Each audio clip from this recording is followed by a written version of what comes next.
গতকাল বাড়ির থেকে বেরিয়ে তারপরেই চলে গেছি। দেখো মিলন সংঘের ঠাকুরটা দেখতে দেখতে যাও। দেখো মিলন সংঘের কাঠামো তৈরি হয়েছে, এবার ভালোই পুজোটা হবে, যদি বৃষ্টি না হয় তো দারুণ ভালো। ভ্যানে করে যাচ্ছিলাম কচুয়া দিয়ে, তো ওনাকেই বলেছি একটু ঘুরিয়ে নিয়ে আসুন। এই দেখুন, এই দেখো আমাদের সংহতি পার্ক, এখানেও একটা ভালো পুজো হয়, শিববাড়ির পুজোটা দেখবে। এই যে সংহতি পার্ক, ভেতরে লোক আছে বাপরে বাপ। এই দেখো ভালোই পুজোটা হচ্ছে, প্রায় তৈরিই হয়ে গেছে প্যান্ডেলটা, অনেক প্যান্ডেল দেখে ফেলেছি।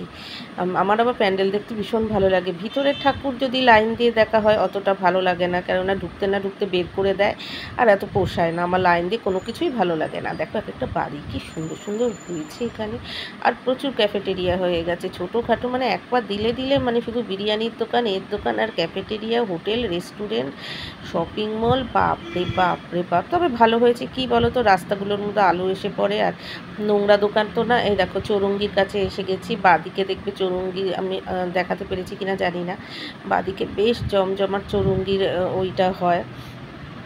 চৌরঙ্গির কাছে এসে গেছি দেখবে। তারপর এখান থেকে সোজা গেছি হচ্ছে 8 নম্বরের দিকে। তারপর 8 নম্বরের দিকটা উনি বলছিলেন যে ওই দিকটা একটু দেখিয়ে আনি, 3 নম্বরের দিকটা। এই দেখো শেরপুরের দিক, শেরপুরের সে এই দেখো এপিএ ক্লাবের কাঠামো, শেরপুরের দিকটা খুব মানে আমার তো জানোই যেখানে ঘড়ির মোড়টা আছে আমাদের। তারপরে শেরপুরের ওই কালী মন্দিরটা দেখালাম, তখনই সন্ধ্যা হতো। আমি বললাম না, যখনই মায়ের কাছে যাই তখনই সন্ধ্যা হয়, এমন অবস্থা, মানে সন্ধ্যাবাতি দেওয়া হয়। এবার যাচ্ছি হচ্ছে বিল্ডিং মোড়ের দিকে। এতে দেখো বিল্ডিং মোড়ের দিকটা এসেও গেছি, ওখানে প্রচুর গান হচ্ছিলো। তারপরে এখানে হচ্ছে বিল্ডিং মোড় থেকে আমরা অনেকবার চক্কর কেটেছি, একই জায়গা দিয়ে, গোলবাজার দিয়ে, এই জায়গা দিয়ে। আসলে ওনার মেয়ের বাড়ি যাওয়ার ছিল, বললেন চলো না আমাদের বাড়িতে। তার এই বিল্ডিং মানে ওনার মেয়ের বাড়ি যাওয়ার আগে আমরা আবার গোলবাজার দিয়ে চক্কর কেটেছি অনেক। সেই আবার অশোকনগরের দিকে এসেছি, মিষ্টি নিয়েছি। অশোকনগর মানে কি আমার বাড়ির দিকে এসেছি, মিষ্টি টিষ্টি নিয়েছি, ভেবেছিলাম নেমে যাব, তখন দেখি বাজে 7টা কত। তো এত তাড়াতাড়ি কি আর আমি আর বাড়ি যাব, আমার ইচ্ছা করছে না। তা বলছি মা বলেছে 10টার মধ্যে চলে আসবি, যদি ভালো ইসে পাস, আর যদি সেরকমভাবে যাওয়ার কোথাও মানে ভ্যান ট্যান না পাস, তাহলে এমন জায়গায় থাকবে একদম টক করে টোটো ধরে বা অটো ধরে চলে আসবে, আর যদি ঘুরবার মতো ভালো লোক পাস তাহলে ঠিক আছে। তো এই যে দেখো আমি এখন দাঁড়ানো, ওনার মেয়ের বাড়ি যাব। ওনার মেয়ের বাড়ি হচ্ছে মানিকনগর। তো আমাদের 3 নম্বর গেটের ওখানে দাঁড়ানো, ট্রেন যাচ্ছে, আমার পাশে প্যাসেঞ্জার ছিল।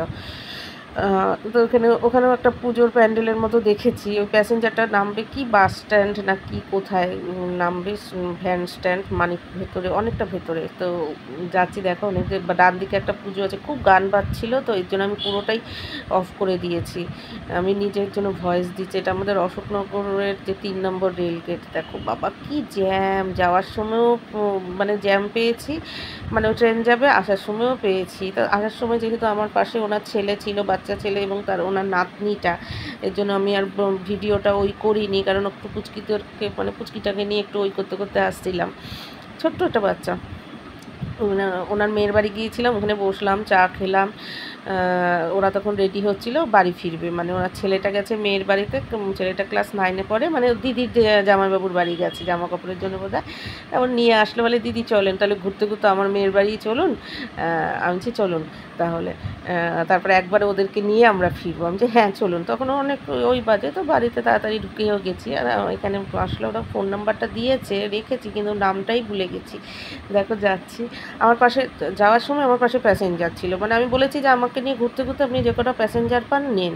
তো ওনার অত ইচ্ছা ছিল না, কারণ উনি সকালে ইসের কাজ করে, মিস্ত্রির কাজ করে। তো মিস্ত্রির কাজের পরে ভ্যানটা আছে, বা বিকেলে শুধু শুধু ফালতু বসে থাকবো, একটু হাওয়া খাওয়াও হয়, আর দুটো যদি প্যাসেঞ্জার হলো এরকম।